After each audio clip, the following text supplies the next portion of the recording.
So, when I was 8 years old, I was at a family reunion in Island Park, Idaho, and I was told by my parents on a Sunday that we weren't allowed to ride the four-wheelers, and so I was like, okay, that's fine.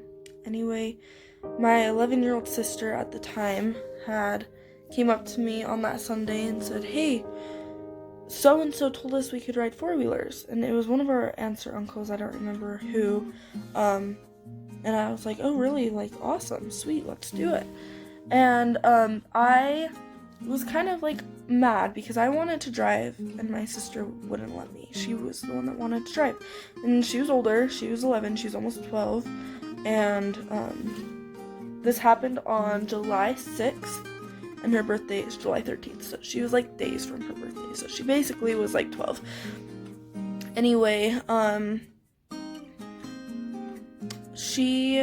we went outside, and I was kind of mad that I couldn't drive.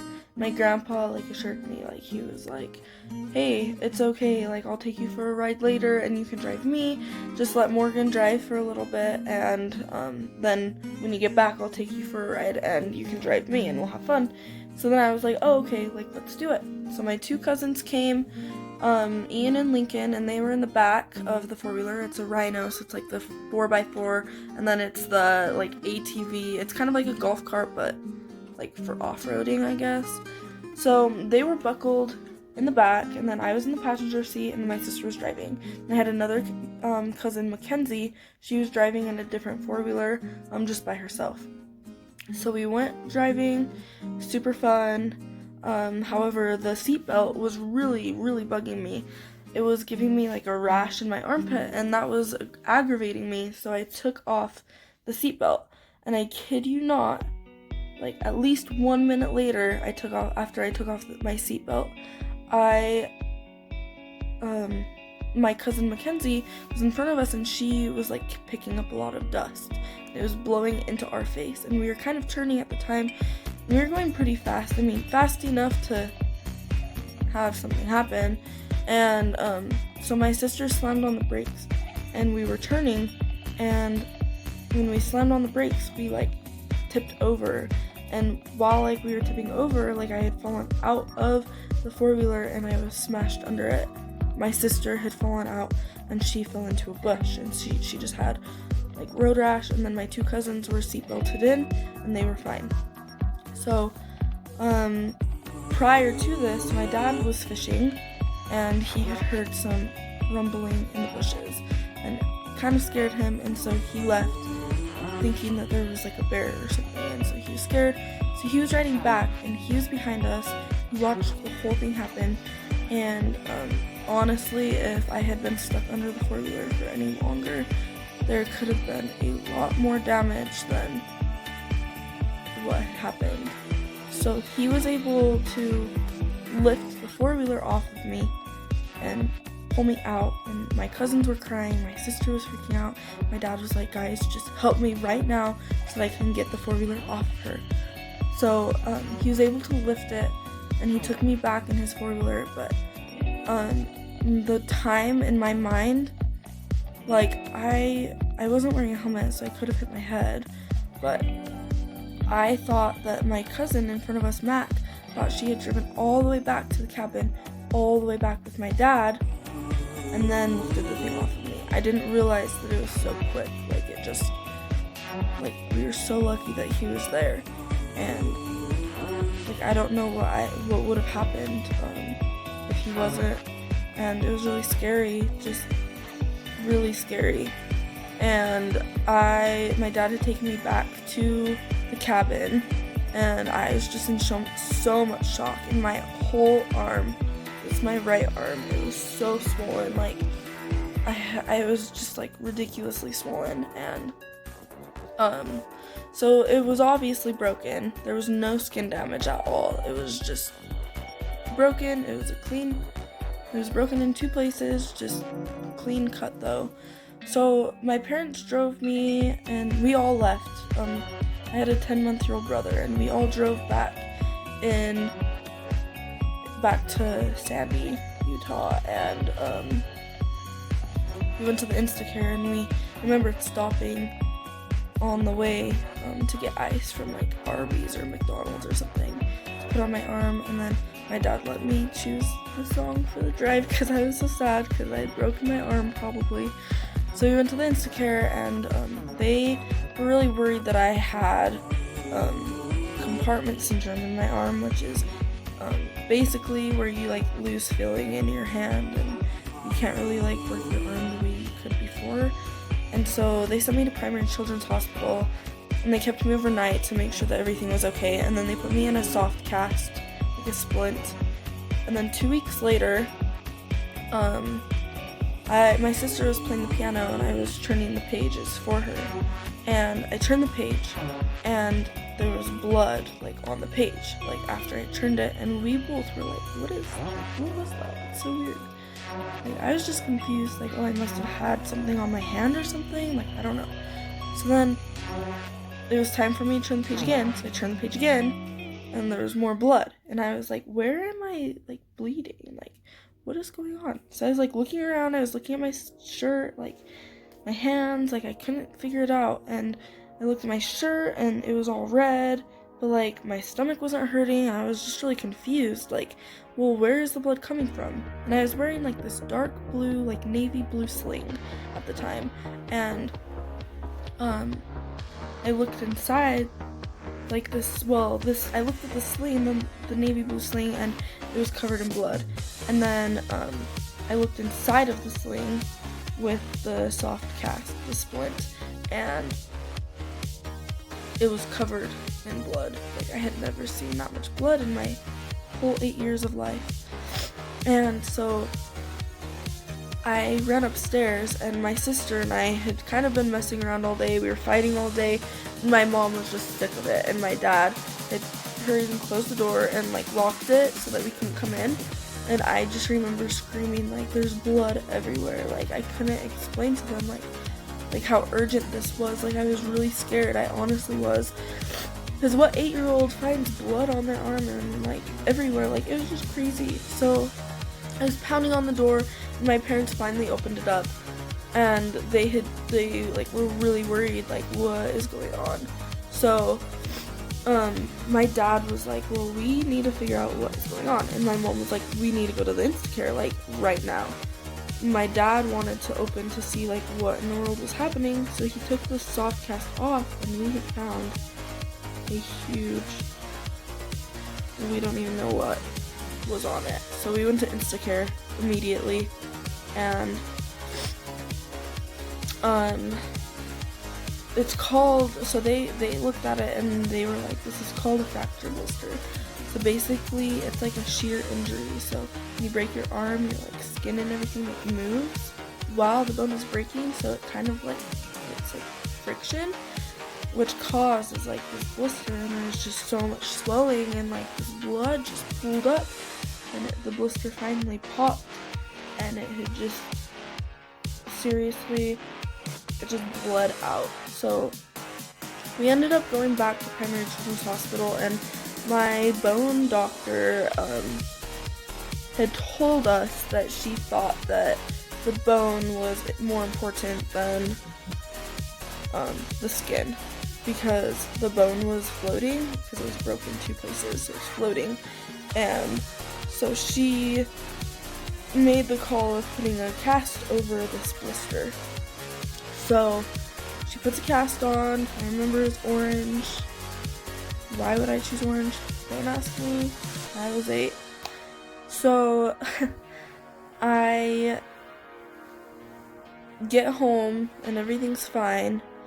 And 2 weeks later, again, there was blood starting to pool at the cast, at the surface. And I was just kind of like, I guess in like my 8-year-old mind, I didn't really understand what was happening.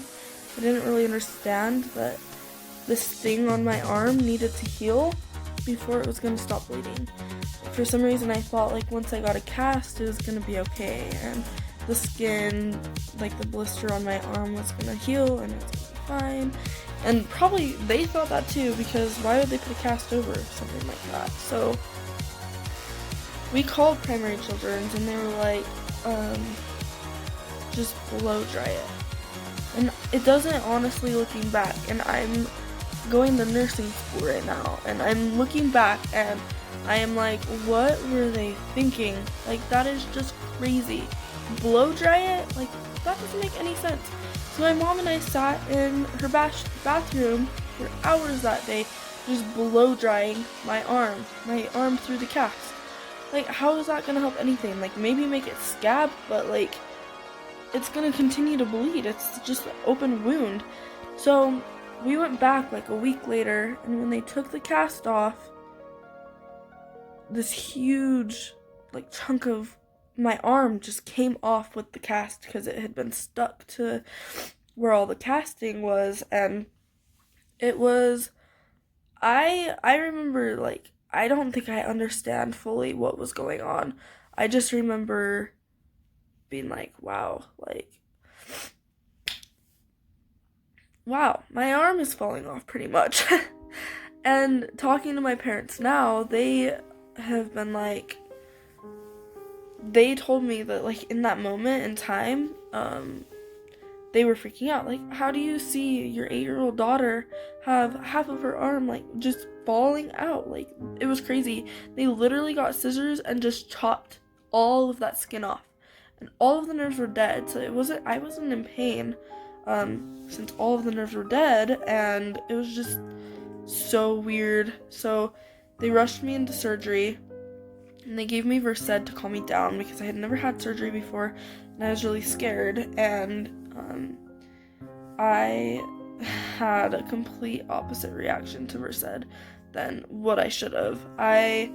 Versed is supposed to make you, like, calm and relaxed, and it made me crazy. I was in a wagon, and I was standing up in the wagon, and I was crying, and then the pulse oximeter that goes on your finger, it was red, just from, like, the sensor for reading, and I was crying because I thought my finger was bleeding. My dad was trying to make me happy, and he's like, oh, I got your nose, and I started crying because I thought he took my nose. Like, I was a disaster. I had never been, like, oh my gosh, like, I am a mess right now. So, they took me to surgery. Everything went fine. I remembered them putting the mask on me, and I chose grape for some reason, which was disgusting, and I shouldn't have chosen grape because it was gross. But the guy that was the surgeon, he was talking to me to help me fall asleep, and he was saying the weirdest crap. I can't even explain it in words, just because, like, it doesn't make sense to my brain, but that memory is just, like, so, like, I hated that. Like, I was miserable. And they kept me overnight after I was done with surgery, and they were waiting for something called a wound vac to show up. They had it shipped from somewhere else for me because the wound was so deep that the wound vac, basically, they put a sponge and then, like, tubing with the sponge, like, in the sore, and the tubing sucks. It's connected to a machine, and the machine sucks and brings the blood to the surface to help the flesh and everything grow so that your arm can, like, be even again, just because the wound was so deep. So, I ended up having 13 surgeries, and once I started having the surgeries for the wound vac, because they were having to, like, take the sponge out and clean it and get rid of, like, all the dead flesh and make sure that it was growing okay and making sure it's not infected, and the medicine they gave me, it didn't work, the medicine to put me to sleep. I was awake in 11 out of 13 surgeries. It made me so crazy. I don't know what is wrong with me. Like, I think it's my ADHD or something, but this medicine, like, it, to put me to sleep, it works on every single other person in this world except for me, I swear. And they were telling me, actually, that they had a boy up at Primary Children's that was having the same issue, where it was a while back before me, but he wouldn't be able to sleep either. But his way of coping with the medicine was he just swear, like, he would just always cuss. And my way of coping with it was I was just, like, so high, and I would tell my doctors that I loved them and that they smelled good, and I would see like cats in the sky, and like I thought that the cats were like on my mom's head. And then like I would call my Uncle Jonathan, I would call him Uncle Dolphin. Like it was weird.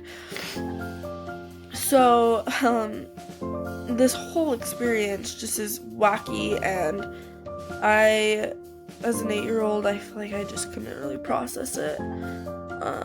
But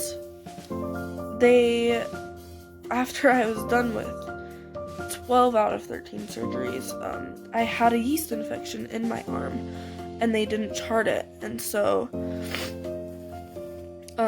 when I went to have a skin graft, the skin graft didn't accept because I had a yeast infection in my arm, and that was my final surgery. So luckily the skin graft scabbed, and there was new skin that grew underneath it.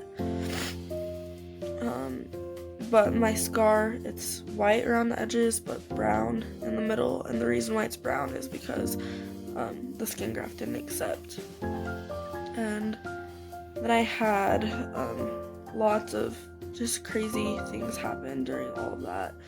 My grandma came to visit us one time, and I remember my dad and my sister being gone a lot because they were playing soccer. Like my dad was a soccer coach and my sister was on his soccer team, and so they were gone, I feel like, a lot because this happened in the summer, and there's lots of soccer tournaments in the summer, and so they were gone. And so it's kind of just like me and my mom and my 10-month-old brother, and I'm really grateful for my mom because I don't know how I would have done it without her.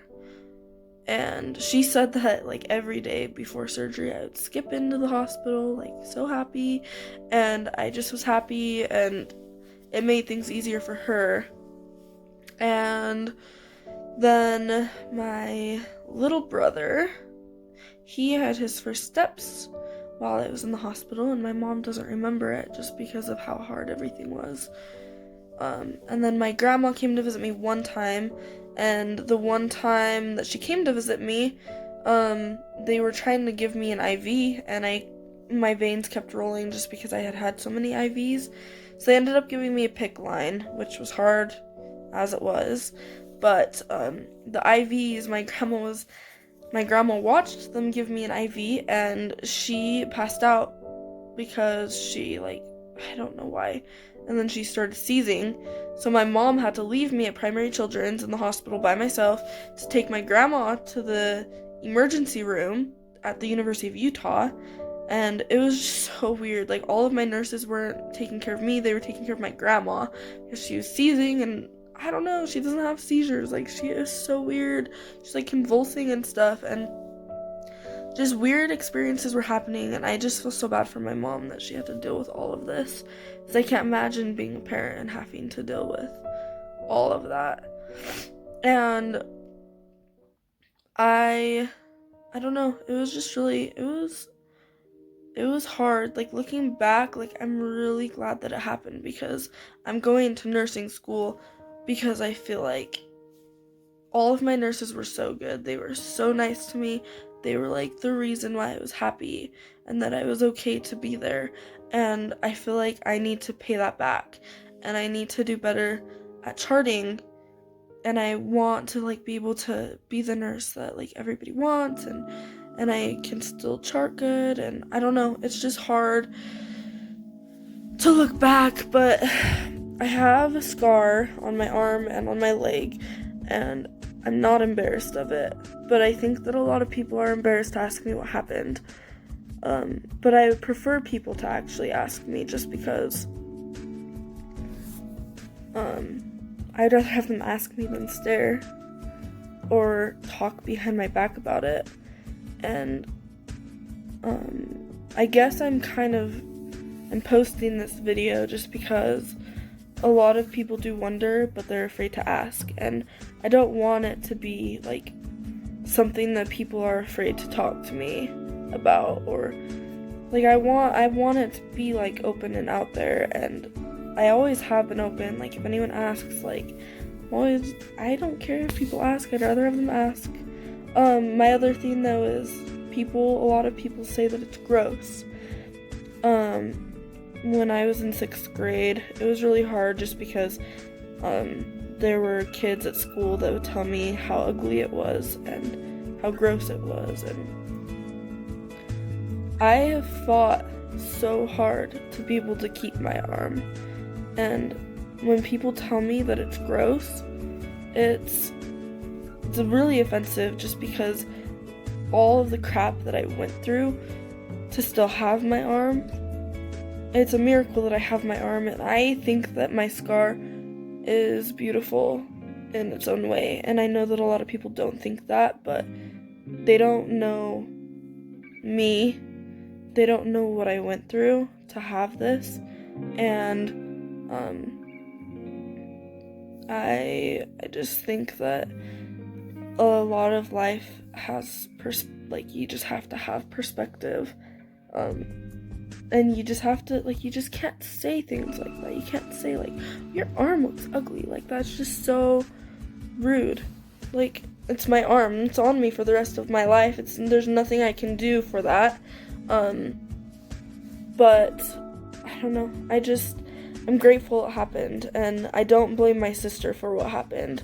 And I know that she blames herself, and she, I think, has taken it, it's taken a toll on her body. She's been sick and stuff, and I think that that's kind of part of the reason why, but I don't want her to feel like it is her fault, because it had to happen in order for me to grow, and for me to learn, and for me to have the perspective that I have, and for me to want to be a nurse. So honestly, I'm grateful for it, and I wouldn't change it for the world, but I want people to know that they can ask me about it, and that they can talk to me about it, they can touch it, they can, I don't care, just as long as you're nice about it and you're not mean, and I think that I don't want to speak for other people that have similar experiences, with scars on their body or missing limbs or something, but I think that most people would rather have you ask than for you to just stare. Just because it's a part of us, it's a part of our life, it's a story from our life, and I just think that the best way to go about that is honestly to really care about, tell me. It's a huge story in your life. Tell me about it. Tell me about what makes you you. So, that's kind of it, but I just wanted to post this just because I feel like it's important for people to be aware of things that happen in people's lives and the stories that we have to tell, and I want people to really be able to actually know me and enjoy these pictures. Thanks for watching.